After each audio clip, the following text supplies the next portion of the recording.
présent comment l'Occident est devenu dépendant de la mondialisation et du travail des plus faibles. Malgré que nous soyons les plus grands consommateurs de matières premières, nous possédons également la plus grande économie immatérielle. Grâce à la mondialisation et au pétrole bon marché, l'économie matérielle s'est délocalisée, au point où la presque totalité des objets présents dans nos domiciles viennent d'ailleurs, généralement d'Asie. Une grande partie de l'économie du Nord est donc devenue immatérielle. On parle d'une économie d'intelligence ou de service. Certains secteurs de cette économie sont indispensables, comme l'éducation, la santé ou l'aide sociale. D'autres, par contre, le sont beaucoup moins. Prenons le cas de Wall Street, qui versera quelques 144 milliards de dollars de rémunérations diverses cette année, à brasser du vent. Bien sûr, nous produisons encore certains biens matériels chez nous, mais des secteurs comme l'agriculture, dont le rôle est vital pour la survie de l'humanité, sont en crise et résistent mal à la concurrence mondiale. De plus, les métiers manuels sont très mal perçus en société. Les paysans sont considérés comme stupides, sales, arriérés. L'économie immatérielle, quant à elle, ne cesse de croître au fur et à mesure que les villes se remplissent, ce qui accentue une dépendance invisible vis-à-vis du reste du monde productif. Ainsi, une quantité faramineuse d'emplois ne servent strictement à rien, si ce n'est à perpétuer le système lui-même et à combler un chômage potentiellement astronomique. Malheureusement, la population ignore souvent à quel point leur survie est dépendante des autres secteurs, très éloignés, trop éloignés. En Île-de-France, la dépendance alimentaire est de 4 jours seulement. En cas de pénurie de pétrole par exemple, ce qui est envisageable d'ici 40 ans, et sans énergie pour le remplacer, tous les transports aériens et motorisés seront bloqués et toutes les grandes villes seraient plongées soudainement dans l'anarchie, faute de nourriture, faute de pouvoir se déplacer. Les néolibéraux estiment que l'homme survivra par un effort soudain d'adaptation ou par l'apparition miraculeuse d'une technologie. Mais pourquoi attendre d'être au pied du mur? L'économie et la production de biens de nécessité doivent indéniablement se relocaliser afin que chaque zone géographique puisse acquérir sa souveraineté alimentaire. Enfin, nous savons également que l'argent est créé à partir d'une dette envers du capital. Vous pensiez que les banques prêtaient de l'argent des petits épargnants? Grave erreur. À partir d'1 euro réel, les banques peuvent distribuer plusieurs milliers d'euros sous forme de dette. Et d'où vient votre salaire? De cette dette ou d'un capital privé. Pour combler la dette et l'intérêt de celle-ci, tous les agents économiques doivent être en compétition, croître sans cesse et in fine engendrer davantage d'argent-dette pour résorber la dette existante. Il faut travailler plus pour gagner plus, mais surtout pour empêcher la faillite totale du système. C'est une course sans fin, savamment orchestrée, pour enfermer les hommes dans le cycle travail et consommation. Lors d'une catastrophe comme le tremblement de terre en Haïti, il s'est passé la même chose. La Banque mondiale a prêté des centaines de millions. Le pays s'est endetté, les entreprises étrangères se sont installées et la population locale travaille pour rembourser la dette.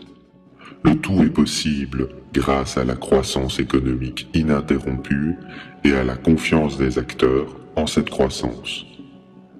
Or, mathématiquement et matériellement, la croissance sans limite est impossible.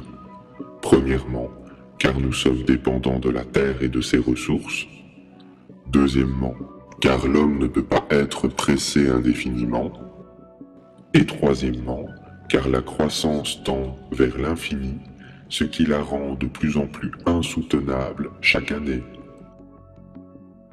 Concrètement, le développement des pays du Sud se fait par leur endettement vis-à-vis du Nord, obligeant ainsi les pays émergents à adopter l'économie occidentale tout en exploitant leurs ressources au bénéfice de l'Occident.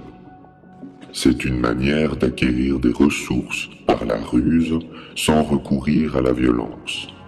Or, nous savons qu'il est strictement impossible que ces pays consomment comme nous, sans une baisse de consommation volontaire ou forcée de notre part. La Chine est d'ailleurs un des rares pays du Sud à envisager ce problème. Le pays dépense des fortunes dans l'achat de terrains en Afrique afin d'y produire de la nourriture qu'elle puisse importer plus tard. Cette pratique démontre que pour atteindre un niveau de vie occidental, un pays doit nécessairement exploiter la force de travail et les ressources d'autres peuples. Cette situation est paradoxale, car seule une poignée d'individus profite réellement de la situation. Chez nous, non seulement notre mode de vie nous endette envers des institutions financières invisibles, mais nos chefs d'État sont forcés de se soumettre à elles en adoptant des politiques d'austérité. La société de consommation ne fait que renforcer notre endettement, notre soumission au travail, notre dépendance aux ressources du Sud et par la même occasion, la crise écologique et sanitaire. Comment arrive-t-il à vous convaincre de travailler plus, alors qu'en 2 semaines à peine, un homme produit autant de richesses aujourd'hui que pendant toute l'année 1900. Nous savons également que dans les sociétés primitives, 2 jours par semaine suffisaient à offrir un toit, à manger et à répondre aux besoins de la communauté. Sans glorifier le passé, imaginez ce qui serait possible avec nos techniques modernes des milliers de fois plus productives. Grâce aux nouvelles technologies, aux gains de productivité et à l'effort collectif, nous aurions dû évoluer naturellement vers une société moins travailleuse, axée sur le partage de ce qui est produit en surplus par une réduction générale du temps de travail. Se libérer du travail, ce que nous appelons le chômage, était une fatalité, un aboutissement de l'évolution. Nous en avons fait un tabou. Comme ce fut le cas tout au long de l'histoire humaine, un système en remplace un autre quand il atteint ses limites.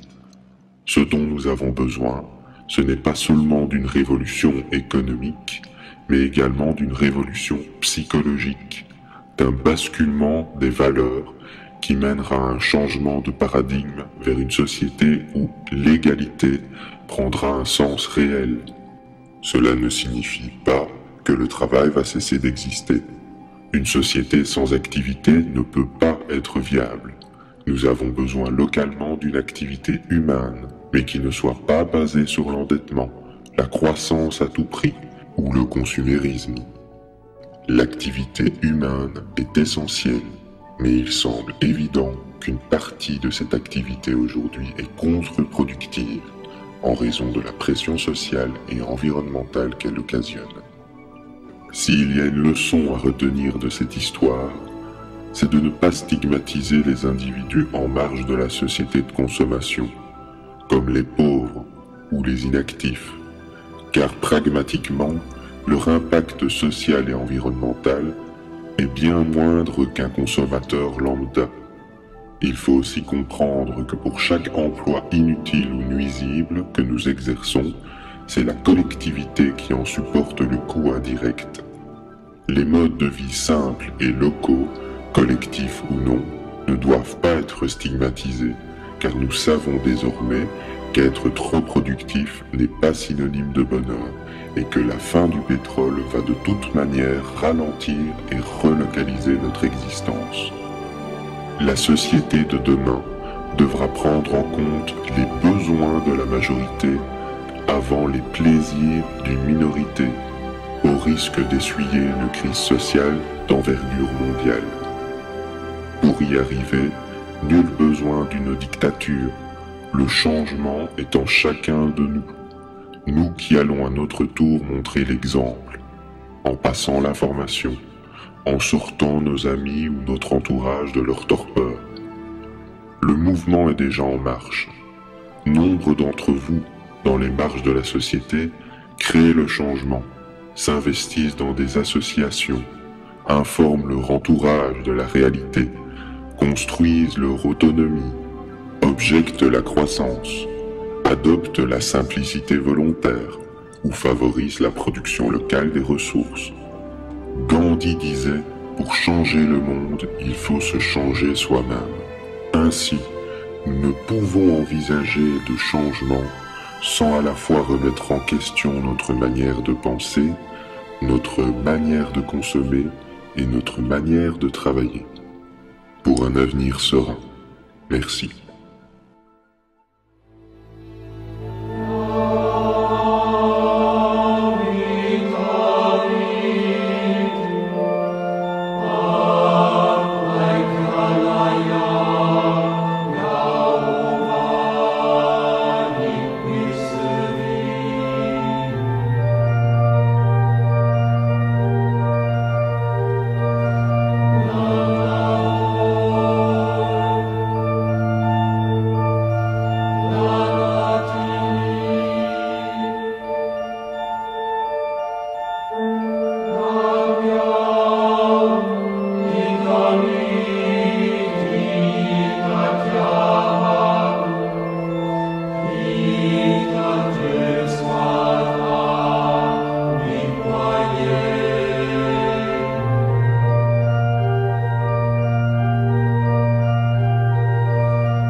Yeah.